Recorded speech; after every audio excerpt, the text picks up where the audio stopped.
नमस्कार दोस्तों, जब भी टैडालाफिल टेबलेट का नाम लिया जाता है तो ज्यादातर लोगों के दिमाग में सिर्फ एक ही चीज आती है, इरेक्टाइल डिसफंक्शन यानी ईडी। लेकिन क्या आप जानते हैं, यह दवा सिर्फ पुरुषों की सेक्सुअल प्रॉब्लम तक सीमित नहीं है। इसके लिए कुछ ऐसे मेडिकल यूजेस भी है जिनके बारे में बहुत ही कम लोग जानते हैं। आज की इस वीडियो में हम बात करेंगे टैडालाफिल क्या है, यह शरीर में कैसे काम करता है, ईडी के अलावा इसके महत्वपूर्ण यूजेस क्या क्या है, डोजेस, साइड इफेक्ट्स, प्रिकॉशंस पूरी डिटेल में। तो वीडियो को ध्यान से देखिए क्योंकि आज आपको टैडालाफिल का एक बिल्कुल अलग और मेडिकल पर्सपेक्टिव मिलने वाला है।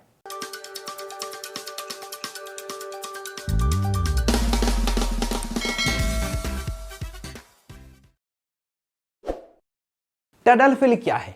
टैडालाफिल एक दवा है जो PDE5 इनहिबिटर नाम की दवाओं की कैटेगरी में आती है। यह शरीर में केमिकल एंजाइम फॉस्फोडाइस्ट्रेज 5 को ब्लॉक करती है, जिससे कि ब्लड वेजल्स रिलैक्स होती है, ब्लड फ्लो बढ़ता है।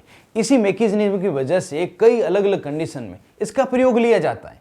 टैडालाफिल टेबलेट को आप मेडिकल स्टोर से मेगालिस टेबलेट, टाडासिप टेबलेट, टाडाफ्लोर टेबलेट आदि नाम से खरीद सकते हैं, जो 5 मिलीग्राम, 10 मिलीग्राम और 20 मिलीग्राम की स्ट्रेंथ में बनाई जाती है।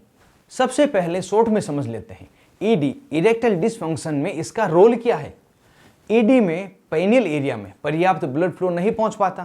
टैडालाफिल ब्लड वेजल्स को रिलैक्स करके ब्लड फ्लो को बढ़ाती है, जिससे इरेक्शन में मदद मिलती है। लेकिन अब आते हैं इस वीडियो के सबसे इंपॉर्टेंट हिस्से पर। ईडी के अलावा टैडालाफिल की मेजर यूजेस क्या क्या है? तो पहला यूज है बेनाइन प्रोस्टेटिक हाइपरप्लासिया, जिसे BPH कहते हैं। BPH मतलब प्रोस्टेट ग्लैंड का बढ़ जाना, सूजन आ जाना। यह समस्या आमतौर पर 45 से 50 साल की उम्र के बाद पुरुषों में देखने को मिलती है। इस समय मरीज को बार बार पेशाब आना, पेशाब शुरू करने में दिक्कत होना, यूरिन की धार पतली होना, रात में कई बार उठना आदि समस्याएं होती है। इस स्थिति में टैडालाफिल प्रोस्टेट और ब्लैडर के आसपास की स्मूथ मसल्स को रिलैक्स करती है, जिससे यूरिन फ्लो बेहतर होता है, पेशाब करने में आसानी होती है, बार बार पेशाब की समस्या कम होती है। ध्यान रहे BPH में टैडालाफिल रोजाना लो डोज में जैसे कि 5 मिलीग्राम डेली दिया जाता है। यहाँ यह समझना जरूरी है कि यह प्रोस्टेट की साइज को कम नहीं करती बल्कि सिम्टम्स को कंट्रोल करती है। दूसरा है पल्मोनरी आर्टेरियल हाइपरटेंशन, PAH में। यह टैडालाफिल का बहुत ही महत्वपूर्ण और कम चर्चित यूज है। पल्मोनरी आर्टेरियल हाइपरटेंशन में लंग्स के आर्टरीज में प्रेशर बहुत बढ़ जाता है। इससे श्वास फूलना, जल्दी थक जाना, चक्कर आना, सीने में भारीपन, ये सभी परेशानियां होती है। यहाँ टैडालाफिल लंग्स की ब्लड वेजल्स को रिलैक्स करती है, जिससे ब्लड प्रेशर कम होता है, हार्ट पर लोड कम पड़ता है, पेशेंट की एक्सरसाइज कैपेसिटी इंप्रूव हो जाती है। PAH में इसका अलग ब्रांड नेम और स्पेसिफिक डोज प्रोटोकॉल होती है, जो सिर्फ डॉक्टर द्वारा ही तय की जाती है। एक बात दिमाग में रखें, यह कंडीशन बहुत ही सीरियस होती है, इसलिए सेल्फ मेडिकेशन बिल्कुल नहीं करें, डॉक्टर की सलाह पर ही दवा लें। तीसरा है रेनॉल्ड्स फिनोमिना।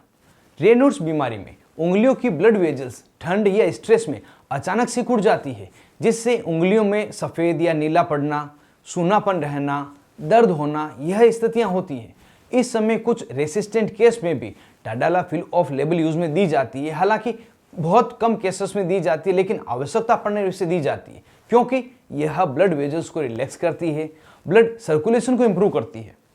4 नंबर पर है लोअर यूरिनरी ट्रैक्ट सिम्टम। कई पुरुषों में बिना प्रोस्टेट एनलार्जमेंट के भी यूरिनरी सिम्टम्स होते हैं।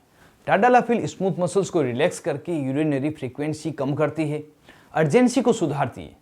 अब जानते हैं इस टेबलेट की अवेलेबल स्ट्रेंथ तथा डोज के बारे में।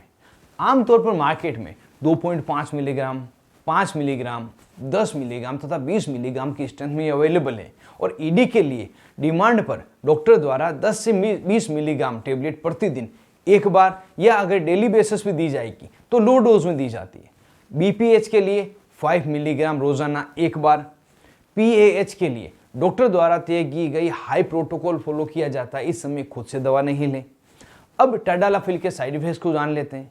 हर दवा की तरह इसके भी कुछ साइड इफेक्ट्स हो सकते हैं, जैसे कि सिर दर्द, शरीर में दर्द, इंडाइजेशन, नाक बंद होना, हल्का चक्कर, रेयर लेकिन कुछ सीरियस साइड इफेक्ट जैसे बहुत ज़्यादा BP का गिर जाना, विजन का ब्लर हो जाना, डिस्टर्ब हो जाना, प्रोलॉन्ग इरेक्शन होना 4 घंटे से ज़्यादा समय के लिए भी। इनमें से अगर किसी भी तरह की स्थिति हो तो तुरंत ही आप मेडिकल हेल्प ले अपने डॉक्टर से मिलें। अब बात करते हैं किन लोगों को टाडालाफिल टेबलेट से सावधान रहना चाहिए। वे मरीज जो नाइट्रेट्स दवाएं लेते हैं, जैसे चेस्ट पेन की दवा, सीवियर हार्ट डिजीज किसी को हो, lower blood pressure, recent stroke या हार्ट अटैक आया हो, तो इन सभी मामलों में टाडालाफिल लेना खतरनाक हो सकता है। अब इंपॉर्टेंट पॉइंट, इस टेबलेट को खाली पेट या खाने के बाद दोनों समय ले सकते हैं। अल्कोहल ज़्यादा मात्रा में लेना अवॉइड करें। सेल्फ यूज या जिम परफॉर्मेंस के लिए बूस्टर की तरह इस टेबलेट का प्रयोग ना करें। डॉक्टर की सलाह के बिना डोज इंक्रीज ना करें। तो दोस्तों, आज के इस वीडियो में आपने जाना टाडालाफिल सिर्फ इरेक्टाइल डिसफंक्शन की दवा नहीं है। यह बीपीएच, पल्मोनरी हाइपरटेंशन और कुछ वस्कुलर कंडीशन में भी उपयोग ली जाती है। इसका काम है ब्लड वेजल्स को रिलैक्स करके ब्लड फ्लो इंप्रूव करना। लेकिन याद रखें, यह एक प्रिस्क्रिप्शन मेडिसिन है, इसे बिना डॉक्टर की सलाह लेना नुकसानदायक हो सकता है। तो दोस्तों, आज की इस वीडियो में बस इतना ही। अगर आपको यह जानकारी यूजफुल लगी हो तो वीडियो को लाइक करें और चैनल को सब्सक्राइब करें और कमेंट में मुझे बताएं कि अगली किस मेडिसिन पर आप डिटेल में वीडियो चाहते हैं। वीडियो में अंत तक बने रहने के लिए आपका धन्यवाद। मिलते हैं अगली इंफॉर्मेटिव वीडियो में।